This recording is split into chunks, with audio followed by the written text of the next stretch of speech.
ನಮಸ್ಕಾರ ಸ್ನೇಹಿತರೆ. ಕಳೆದ ಕೆಲವು ದಿನಗಳ ಹಿಂದೆ ಮಧ್ಯಪ್ರಾಚ್ಯದಲ್ಲಿ ನಡೆಯುತ್ತಿರುವ ಯುದ್ಧದ ಇಡೀ ಜಗತ್ತಿನ ಗಮನ ಸೆಳೆದಿದೆ. ಒಂದೆಡೆ ಭೀಕರ ವೈಮಾನಿಕ ದಾಳಿಗಳು, ಇನ್ನೊಂದೆಡೆ ಕ್ಷಿಪಣಿ ದಾಳಿಗಳ ಪ್ರತಿದಾಳಿ. ಈ ನಡುವೆ ಅಚ್ಚರಿಯ ಬೆಳವಣಿಗೆಯೊಂದು ನಡೆದಿದೆ. ಇಲ್ಲಿಯವರೆಗೆ ಯುದ್ಧ ಮುಂದುವರೆಸುತ್ತಿದ್ದ ಇರಾನ್ ಇದೀಗ ಶಾಂತಿ ಮಾತುಕತೆಗೆ ಸಮ್ಮತಿ ಸೂಚಿಸಿದೆ. ಆದರೆ ಇಲ್ಲಿ ಒಂದು ದೊಡ್ಡ ಟ್ವಿಸ್ಟ್ ಇದೆ.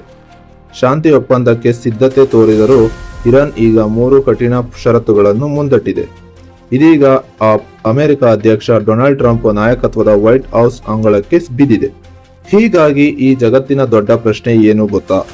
ಟ್ರಂಪ್ ಈ ಷರತ್ತುಗಳನ್ನು ಒಪ್ಪುತ್ತಾರಾ ಅಥವಾ ಯುದ್ಧ ಇನ್ನಷ್ಟು ಭೀಕರವಾಗುತ್ತದೆಯಾ? ಈ ಸಂಪೂರ್ಣ ಕಥೆಯನ್ನು ಈಗ ವಿವರವಾಗಿ ನೋಡೋಣ. ಮಧ್ಯಪ್ರಾಚ್ಯದಲ್ಲಿ ಭೀಕರ ಯುದ್ಧ. ಕಳೆದ ಕೆಲವು ದಿನಗಳ ಹಿಂದೆ ಯುನೈಟೆಡ್ ಸ್ಟೇಟ್ಸ್ ಮತ್ತು ಇರಾನ್ ನಡುವೆ ಭಾರೀ ಸಂಘರ್ಷ ನಡೆಯುತ್ತಿದೆ. ಅಮೆರಿಕ ಮತ್ತು ಅದರ ಮಿತ್ರ ರಾಷ್ಟ್ರಗಳ ಇರಾನ್ ಸೈನಿಕರ ನೆಲೆಗಳನ್ನು ಮತ್ತು ಪ್ರಮುಖ ಗುರಿಗಳ ಮೇಲೆ ನಿರಂತರವಾಗಿ ವೈಮಾನಿಕ ದಾಳಿಗಳನ್ನು ನಡೆಸುತ್ತಿವೆ. ಈ ದಾಳಿಗಳಿಗೆ ಪ್ರತಿಯಾಗಿ ಇರಾನ್ ಕೂಡ ಅಮೆರಿಕ ಸೈನಿಕರ ನೆಲೆಗಳ ಮತ್ತು ಮಿತ್ರ ರಾಷ್ಟ್ರಗಳ ಗುರಿಗಳ ಮೇಲೆ ದಾಳಿ ನಡೆಸುತ್ತಿದೆ. ಈ ಸಂಘರ್ಷ ಈಗ ಮಧ್ಯಪ್ರಾಚ್ಯದಲ್ಲಿ ದೊಡ್ಡ ಯುದ್ಧದ ಭೀತಿಯನ್ನು ಹುಟ್ಟಿಸಿದೆ. ಯುದ್ಧದ ಭಾರೀ ವೆಚ್ಚ. ಈ ಯುದ್ಧದ ಪರಿಣಾಮ ಅಮೆರಿಕಕ್ಕೂ ದೊಡ್ಡ ಆರ್ಥಿಕ ಹೊರೆ ಆಗುತ್ತಿದೆ.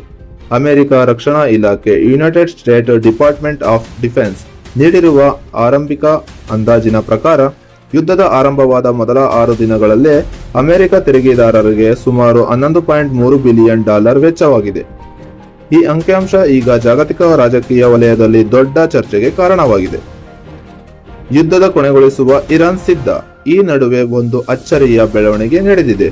ಇರಾನ್ ಅಧ್ಯಕ್ಷ ಮಸೂದ್ ಯುದ್ಧವನ್ನು ಕೊನೆಗೊಳಿಸುವ ಸಿದ್ಧತೆ ತೋರಿಸಿದ್ದಾರೆ. ಆದರೆ ಅವರು ಸ್ಪಷ್ಟವಾಗಿ ಹೇಳಿರುವುದು ಏನೆಂದರೆ, ಶಾಂತಿ ಒಪ್ಪಂದಕ್ಕೆ ಮುನ್ನ ಇರಾನ್ ಕಾನೂನುಬದ್ಧ ಹಕ್ಕುಗಳನ್ನು ಗುರುತಿಸಬೇಕು, ಇಲ್ಲದಿದ್ದರೆ ಈ ಸಂಘರ್ಷ ಮುಂದುವರಿಯುತ್ತದೆ ಎಂದು ಅವರು ಹೇಳಿದ್ದಾರೆ. ಜಗತ್ತಿನ ನಾಯಕರ ಜೊತೆ ಮಾತುಕತೆ.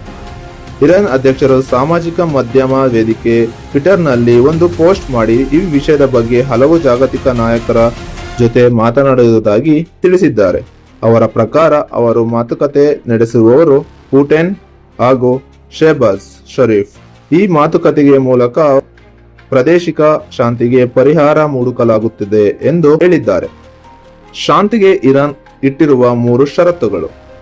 ಇದೀಗ ಎಲ್ಲರ ಗಮನ ಸೆಳೆದಿರುವ ಇರಾನ್ ಮುಂದಿಟ್ಟಿರುವ 3 ಷರತ್ತು ಯಾವುವು? ಮೊದಲ ಷರತ್ತು, ಅಂತಾರಾಷ್ಟ್ರೀಯ ಸಮುದಾಯ ಇರಾನ್ ಕಾನೂನುಬದ್ಧ ಹಕ್ಕುಗಳನ್ನು ಅಧಿಕೃತವಾಗಿ ಗುರುತಿಸಬೇಕು. ಎರಡನೇ ಷರತ್ತು, ಈ ಯುದ್ಧದಿಂದ ಉಂಟಾದ ಆರ್ಥಿಕ ಮತ್ತು ಮಾನವೀಯ ನಷ್ಟಗಳಿಗೆ ಪರಿಹಾರ ನೀಡಬೇಕು. ಮೂರನೇ ಷರತ್ತು, ಭವಿಷ್ಯದಲ್ಲಿ ಮತ್ತೆ ಇರಾನ್ ಮೇಲೆ ದಾಳಿ ನಡೆಯದಂತೆ ಅಂತಾರಾಷ್ಟ್ರೀಯ ಮಟ್ಟದಲ್ಲಿ ಭದ್ರತಾ ಖಾತರಿಗಳನ್ನು ನೀಡಬೇಕು. ಈ 3 ಷರತ್ತುಗಳನ್ನು ಒಪ್ಪಿಕೊಂಡರೆ ಮಾತ್ರ ಈ ಯುದ್ಧ ಅಂತ್ಯ ಕಂಡಿರಬಹುದು ಎಂದು ಇರಾನ್ ಹೇಳಿದೆ. ಟ್ರಂಪ್ ವಿಜಯ ಘೋಷಣೆ. ಇದರ ನಡುವೆ ಅಮೆರಿಕ ಅಧ್ಯಕ್ಷ ಡೊನಾಲ್ಡ್ ಟ್ರಂಪ್ ಬೇರೆ ರೀತಿಯ ಹೇಳಿಕೆ ನೀಡಿದ್ದಾರೆ. ಕೆಂಟುಕಿಯಲ್ಲಿ ನಡೆದ ರ್ಯಾಲಿಯಲ್ಲಿ ಮಾತನಾಡಿದ ಅವರು ಅಮೆರಿಕ ಈಗಾಗಲೇ ಈ ಯುದ್ಧ ವಿಜಯ ಸಾಧಿಸಿದೆ ಎಂದು ಹೇಳಿದ್ದಾರೆ. ಅವರ ಪ್ರಕಾರ ಈ ಸಂಘರ್ಷದಲ್ಲಿ ಈಗಾಗಲೇ 58 ನೌಕಾ ಹಡಗುಗಳು ನಾಶವಾಗಿವೆ. ಆದರೆ ಕಾರ್ಯಾಚರಣೆ ಇನ್ನೂ ಸಂಪೂರ್ಣವಾಗಿ ಮುಗಿದಿಲ್ಲ ಎಂದು ಅವರು ಹೇಳಿದ್ದಾರೆ.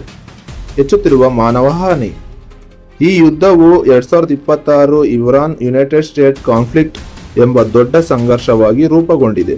ಈ ಸಂಘರ್ಷದ ಪರಿಣಾಮವಾಗಿ 1200ಕ್ಕೂ ಹೆಚ್ಚು ಇರಾನ್ ನಾಗರಿಕರು ಸಾವನ್ನಪ್ಪಿದ್ದಾರೆ. 7 ಅಮೆರಿಕನ್ ಸೈನಿಕರು ಸಾವನ್ನಪ್ಪಿದ್ದಾರೆ. 140ಕ್ಕೂ ಹೆಚ್ಚು ಸೈನಿಕರು ಗಾಯಗೊಂಡಿದ್ದಾರೆ. ಈ ಅಂಕಿಅಂಶ ಯುದ್ಧ ಭೀಕರತೆಯನ್ನು ತೋರಿಸುತ್ತಿವೆ. ಮುಂದೇನು? ಇದೀಗ ಎಲ್ಲರ ಗಮನ ಒಂದೇ ಪ್ರಶ್ನೆ ಮೇಲೆ ನೆಟ್ಟಿದೆ.